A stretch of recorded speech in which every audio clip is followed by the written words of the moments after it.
আমাদেরকে দায়িত্ব থেকে বিচ্যুতি করা হোক। আল্লাহ বলবেন,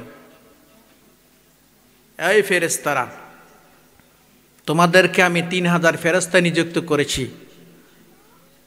তোমাদের কাছে আমি জানতে চাই, আজকে যারা মাহফিলে এসেছে তাদেরকে কি ফয়সালা করেছি, তোমাদের কাছ থেকে আমি একটু শুনি। ফেরেশতারা বলে, আল্লাহ সব কিছু আপনি ভালো জানেন। আমি জানি, তোমাদের কাছ থেকে শুনে তোমাদেরকে আমি সাক্ষী করব। কিয়ামতের ময়দানে ওই সকল শ্রোতাদেরকে আমি আল্লাহ পাক জাহান্নাম থেকে নাম কেটে কেটে আমি জান্নাতে নিয়ে যাব। সুবহানাল্লাহ। আর একটু জোরে সুবহানাল্লাহ। সুবহানাল্লাহ। মাহফিলে আসাতে লস না লাভ? লাভ। আরো জোরে বলেন, লস না লাভ? লাভ। এটা কয় দিনের জন্য লাভ? কয় দিনের জন্য লাভ? 1 বছরের বরাদ্দের কথা বলছি। ফেরেশতারা তখন বলবে, আল্লাহ আমি এদের নাম লিস্ট করছি, উনি মাহফিলে আসছে। আরেক দল ফেরেশতারা বলবে, আল্লাহ এর নাম লিস্ট করেছি, বাড়ি থেকে বইলে আসছে, মাহফিলে আসবে, সে দোকানপাটে করছে, আসেনি? আসেনি? আসেনি? আছে। আরেক দল ফেরেশতারা বলবে, আল্লাহ উনি মাহফিলও নেই, দোকানে নাই, উনি বন্ধু বান্ধবদেরকে নিয়ে রং তামাশা করছে। এইভাবে নোটিশ করতে থাকবে। আল্লাহ তখন বলবে, ফেরেশতারা আমি তো রহমান, আমি রাহিম, আমি গাফফার, আমি তো তাদের সাথে কঠোর আচরণ করতে পারি না। যদিও তারা মাহফিলের কথা বলে এসে থাকে, আর মাহফিলের আওয়াজ যদি তার কর্ণের কুহুরে পৌঁছে, ওই ব্যক্তি যদি সুবহানাল্লাহ, আলহামদুলিল্লাহ, আল্লাহু আকবার তাসবিহগুলি পড়ে এবং শুনে, আজকে আমি সবাইকে মাফ করে দিলাম। সুবহানাল্লাহ। এই ক্ষমতা কার? আল্লাহ আসেনি? কয়জন?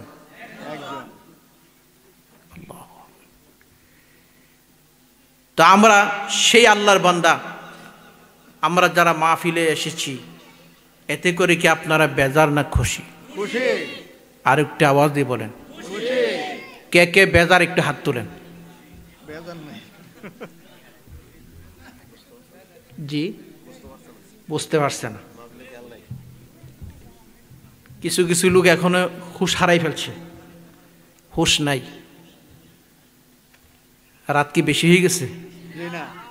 এখন যদি হুঁশ হারিয়ে ফেলেন, তাহলে প্রধান বক্তার ওয়াজ কিভাবে শুনবেন? যদি আমরা খুশি হয়ে থাকি যে আল্লাহ পাক আমাদেরকে আজকের এই জান্নাতের বাগানে পৌঁছে দিয়েছেন, সেই জন্য আমরা শুকর আদায় করা লাগবে না? আমরা কি শুকর আদায় করতে রাজি? উচ্চ আওয়াজ দিয়ে বলি আলহামদুলিল্লাহ। আলহামদুলিল্লাহ।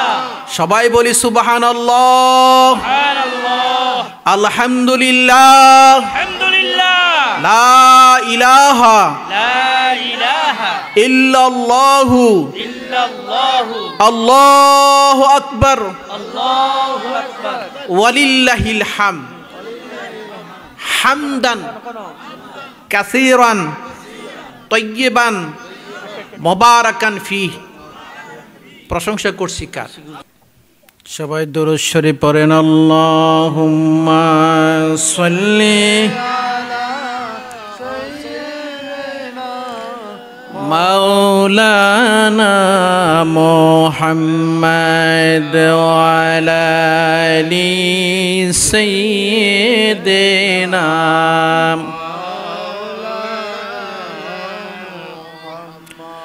ওয়া আলা আলি সাইয়্যিদিনা।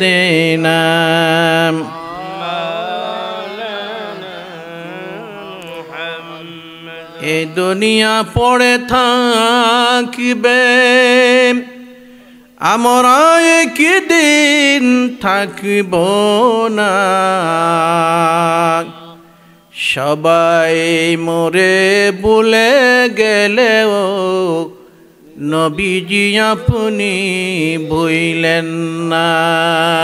আল্লাহুম্মা সাল্লি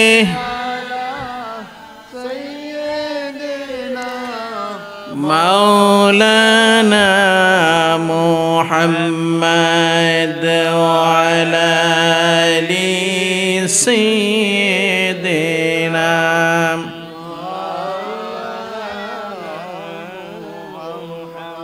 আমরা প্রশংসা করছি কার? আল্লাহ।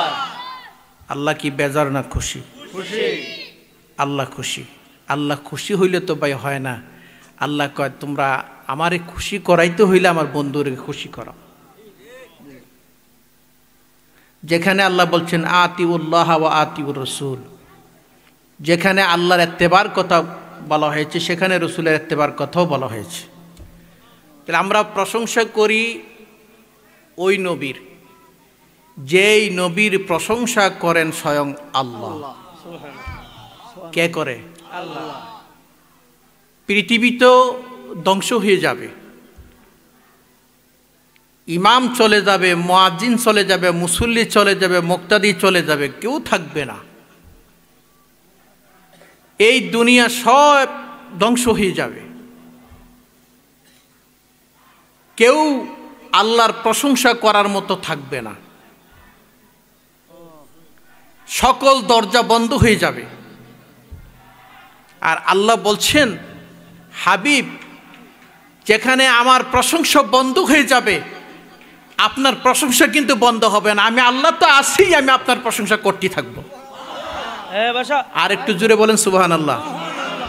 সেই নবীর উম্মত, আপনার নবী আমার নবী, এতে করে আমরা নবীর প্রশংসা করতে চাই কি চাই না? আল্লাহ পাক আমাদেরকে রহমতুল্লিল আলামিনের উম্মত করাতে আমরা বেজার না খুশি? সেই জন্য আমরা সকলে শুকরিয়া আদায় করি। সবাই বলি আলহামদুলিল্লাহ। এখন আমার রসুলও খুশি। আল্লাহ যখন খুশি হয়, রসুল যখন খুশি হয়, তখন আপনার গুনাহটারে আল্লাহ পাক নেকে পরিপূর্ণ করে দেয়। আর একটু জোরে সুবহানাল্লাহ। বিশেষ করে আমি একটা বিষয় আজকে দেখতে পেয়েছি, আপনারাও জানেন, এখানে পোস্টারের প্রথমে লেখা হয়েছে মহান আহলে বায়াতের স্মরণে। সুবহানাল্লাহ বলেন। কাদের স্মরণে? আর একটু জোরে বলেন, কাদের স্মরণে? আহলে বায়াত কারা?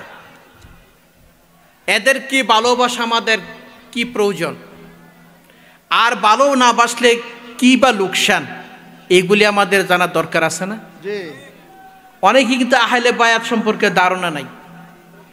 অনেক ইমাম সাহেব আছে, আহলে বায়াত সম্পর্কে তারা কিছুই বলে না। আসেনি? কি বলেন আসেনি? কেউ বুঝতে চাইলেও তাকে বুঝাইতে দুঃখের বিষয়। আহলে বায়াত কারা? আহলে বায়াত কি? যাদের স্মরণে আজকের এই মাহফিল, আহলে বায়াত কি, এই বিষয়টা আমরা বোঝা দরকার। আমরা কি শুনবো? একটা আওয়াজ দিয়ে বলেন, কি শুনবো? ইনশাআল্লাহ। ইনশাআল্লাহ। যেখানে ইনশাআল্লাহ বলছি সেখানে সফলতা, কামিয়াবি নসিব করবে কে? আল্লাহ। যদি বলেন নসিব করবে কে? আল্লাহ। আল্লাহ। পাই বুজুর্গ, মহান আহলে বায়াত। আহলে বায়াত কারা? আল্লাহর নবী, দু জাহানের বাদশাহ নবী, কামলিওয়ালা নবী, যিনি কবর, হাসর, মিজান, ফুলসেরাত তারানেওয়ালা, বাঁচানেওয়ালা, পিলানেওয়ালা, যেই নবীজি আপনার আমার একান্ত আপন, ঠিক কিনা? আপন কে? নবীজি। কবর, হাসর, মিজান, ফুলসেরাত, যত গাটি আছে সমস্ত গাটিকে আল্লাহ রসুলকে পাওয়া যাবে, আর কাউকে পাওয়া যাবে। সেই নবীজি ফরমান, আমার নবীজি ইরশাদ করেন, আমি রাস্তা দিয়ে বের হয়েছি, আমার শরীর মুবারকের মধ্যে একটি কালো কম্বল ছিল, কালো চাদর ছিল। সুবহানাল্লাহ বলেন। কি ছিল? কালো কম্বল। একটু মনোযোগ লাগবে বাবা, একটু মনোযোগ লাগবে। কালো কম্বল ছিল। কোন কোন রিওয়ায়াতে কালো চাদরের কথা উল্লেখ করা হয়েছে। নবীজি কালো চাদর মুবারকগুলি পরে তিনি রাস্তা দিয়ে বের হলেন। নজর করে দেখতেছেন ওই পাশে হযরত আলীকে দেখা যাচ্ছে। সুবহানাল্লাহ বলেন। কাকে? আলীকে। ডাক দিয়ে বলে, আলী তুমি আমার কম্বলের ভিতরে প্রবেশ করো, চাদরের ভিতরে প্রবেশ করো। আলী আসলেন, দেখলেন মা ফাতেমা। তিনি মা ফাতেমাকে ডেকে বলে, মা ফাতেমা তুমি আমার কম্বলের ভিতরে প্রবেশ করো। মা ফাতেমা কম্বলের ভিতরে প্রবেশ করলেন। দেখলেন ইমাম হাসান, নবীজি ডাকলেন, হাসান তুমি আমার কম্বলের ভিতরে প্রবেশ করো। তারাও কম্বলের ভিতরে প্রবেশ করলেন। দেখলেন ইমাম হুসাইন, ডাক দিন, ইমাম হুসাইন তুমি আমার কম্বলের ভিতরে প্রবেশ করো। ইমাম হুসাইন কম্বলের ভিতরে প্রবেশ করলেন। নবীজি বললেন, আল্লাহ এদেরকে আপনি ভালো করে জানেন তারা কারা। তারা হচ্ছে আহলে বায়াত। সুবহানাল্লাহ বলেন। তারা কি? আহাল মানি পরিবার, বায়াত মানি ঘর, ঘরের পরিবার। নবীজি বলছেন আমার ঘরের পরিবারে এই পাঁচজন, নবীজি, আলী, মা ফাতেমা, হাসান এবং হুসাইন, তাদেরকে আহলে বায়াত বলা হয়। নবীজি ফরমান, আল্লাহ আল্লাহুম্মা হাউলাই আহলে বায়াত, আহলু বায়াত। হে আল্লাহ তারা হচ্ছে আহলে বায়াত, আমি এদেরকে ভালোবাসি, তুমিও তাদেরকে ভালোবাসিও। আমি এদেরকে পছন্দ করি, তুমি তাদেরকে পছন্দ করিও।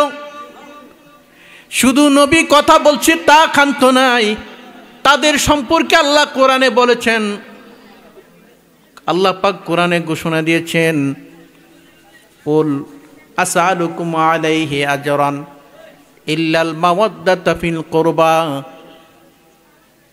আল্লাহ কোরআনে ঘোষণা দিয়েছেন, আমি তোমাকে জান দিয়েছি, আমি তোমাকে প্রাণ দিয়েছি, তোমাকে সম্পদ দিয়েছি, ছেলে দিয়েছি, মেয়ে দিয়েছি, টাকা দিয়েছি, পয়সা দিয়েছি, মেম্বার, চেয়ারম্যান, মেয়র, তোমাকে আমি এমপি বানিয়েছি, মন্ত্রী বানিয়েছি, রাষ্ট্রপতি বানিয়েছি, রাষ্ট্রপ্রধান বানিয়েছি। ও আমার বান্দা, আমি তোমাদের কাছে কিছু চাই না, শুধু একটা বিষয় আমি তোমাদের কাছে দাবি রাখছি। কে বলছে? আর একটু জোরে, কে? আমি একটা বিষয় তোমাদের কাছে দাবি রাখছি, আমি আর কিছু চাই না। ওই বিষয়টা কি জানা দরকার? দরকার নেই।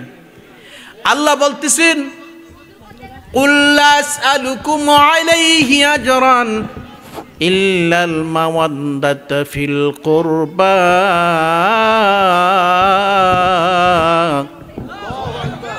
কয় আমি তোমাদের কাছে কিছু চাই না, শুধু আমি চাই আহলে বায়াতের ভালোবাসা।